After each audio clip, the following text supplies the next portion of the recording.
Welcome to In Behalf of Animals. I'm Nicole Arciello. Happy New Year to all of my animal-loving friends. We are a week into Veganuary, so I want to talk to you all about health. No, not your personal health, but the health of your activism. As an almost 16-year vegan who started my vegan journey for health reasons, I am telling you explicitly to stop talking about vegan for health and only talk about vegan for animals. Look, your health is a personal choice. Maybe you fought off and reversed disease with your vegan diet, but ultimately, I believe you are here listening to me because you want to start or strengthen your advocacy for animals. So how can we effectively advocate for them without talking about them, without making it only about the animals? As I mentioned, my personal journey toward veganism started out for health reasons. But within a couple of weeks of research, that shifted to animals. After learning that my participation in eating animals and their products was contributing to the most horrible and needless suffering, I decided there was no going back. I couldn't take part in the suffering and killing of innocent animals. We don't need to eat their bodies for our bodies to live and thrive. There's a lot to unpack here in this discussion. Now, I can't talk about this, I suppose, without giving a little away about my personal health history. I struggled with weight my whole adult life. It didn't start for me as a child, though the eating habits may have. I'm 5 foot tall, which could be one issue, and I freaking love food, which is probably the other issue, or maybe the whole issue. I want to say that I have always believed that leading with animals and animals only, not getting into discussions about health benefits, is the way I have always advocated for veganism. But it's not. I think us vegans sometimes get that defeatist feeling that people don't care about animals, so we should talk to them about how a vegan diet will make them skinnier, healthier, clear up their skin, and whatever else we may or may not have accomplished ourselves by being vegan.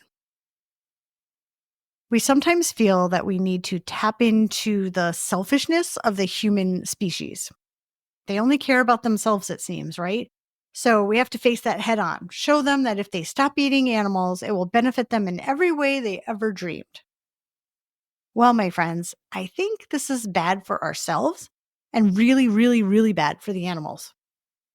First, we have to find ways to not have that defeatist feeling at all. And I believe this is the reason why this podcast exists, to learn how to effectively advocate for animals and to know you're not alone in fighting against animal suffering. And second, as I mentioned in the last episode, vegans get sick.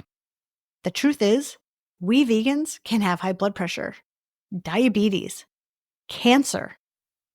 And the truth is also that people can reverse disease and lose weight and be healthy while still eating small amounts of meat and animal products. We need to face both of those truths. Now, I'll reveal I'm currently eating a 95, I would say, percent whole foods, plant-based, obviously, diet. So I am 50 years old and feeling more energized than ever. I have recently decided to stop my use of alcohol entirely. Some of my friends, I'm realizing, are probably just hearing that for the first time. But I'm taking control of my health and fitness and prioritizing it. That's where I'm currently at. And I feel like this is a very personal thing. But I've been vegan over 15 years. My weight has gone up and down. I have been whole food plant-based before, even for a number of years, and then stopped. Okay, I'm telling you all of this because I'm stressing that I'm not talking to people about it. That's not what this episode is about.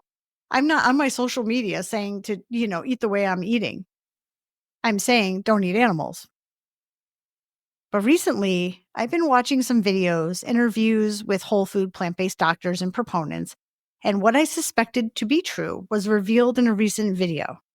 A doctor was talking about the holidays and how to talk to your family about your new eating, your whole food plant-based, which is probably also no salt, no oil, no sugar too, and how to navigate the holidays, dealing with unsupportive family and friends.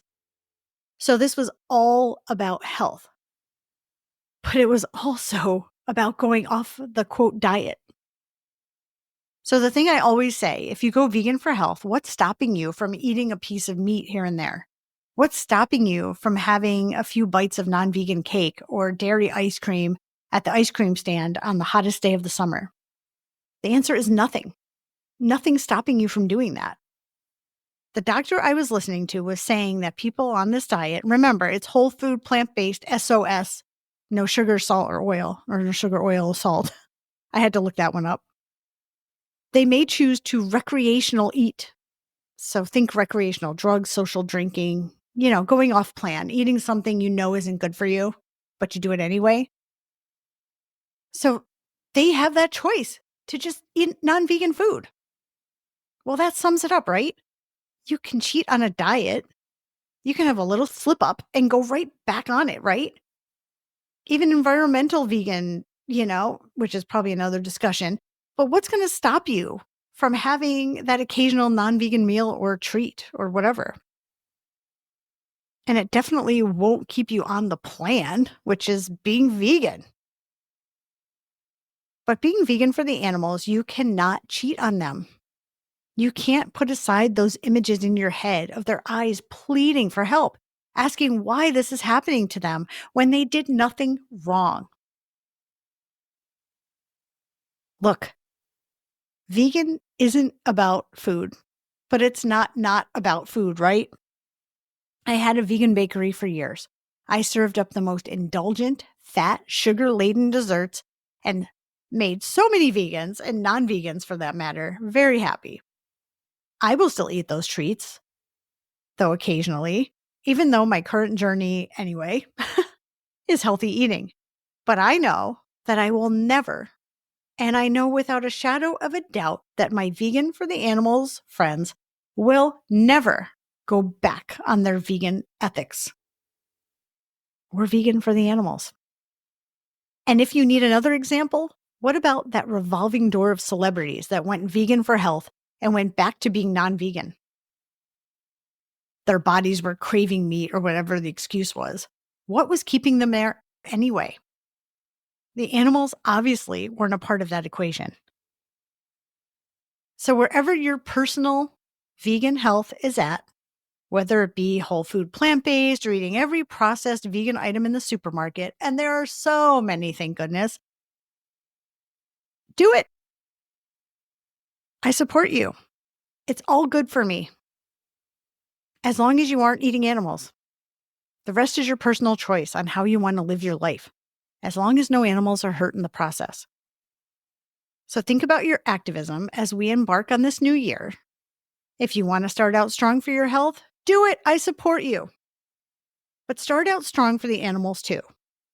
Talk about them, their suffering, their horrible lives, and teach people to be vegan for them. As an ethical animal rights vegan and foodie, I strongly believe in food activism. Share those vegan recipes, bring vegan cookies to work, store-bought and homemade. Take photos of your vegan meals and post them on social media. But talk about the animals while you do it. And for those health questions we receive from family and friends, the sudden interest in our protein levels, a simple answer can be, I get my blood work done and checkups and I'm doing great. There's protein in all plants. I'm not deprived at all. You should try it and you won't be hurting animals.